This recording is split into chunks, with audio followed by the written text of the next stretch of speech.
સુરતથી એક અજીબો ગરીબ ચોંકાવનારો કિસ્સો સામે આવ્યો છે। યુકેથી આવેલા એક એનઆરઆઈ ઘોડા પ્રેમીએ પોતાના ઘોડાને ગાજર ખવડાવવું ભાડે પડ્યું છે। ઘોડાએ ગાજર સાથે તેના જમણા હાથનો અંગૂઠાનો ભાગ પણ ચાવી લેતા અફરાતફરી સર્જાઈ હતી। સામાન્ય રીતે આવી ઘટનામાં કપાયેલું અંગ બચાવવું મુશ્કેલ બની જાય છે, પરંતુ આ કેસમાં પરિવારજનોની સમય સૂચકતા અને ડૉક્ટરની મહેનતથી અશક્ય લાગતું કામને શક્ય કરી બતાવ્યું છે।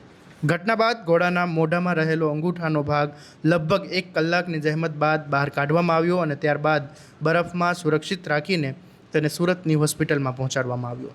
ડૉક્ટરોએ 4 કલાક સુધી ચાલેલી આ જટિલ માઇક્રો સર્જરી કરીને કપાયેલા અંગૂઠાને ફરીથી હાથ સાથે સફળતાપૂર્વક જોડી આપ્યો છે।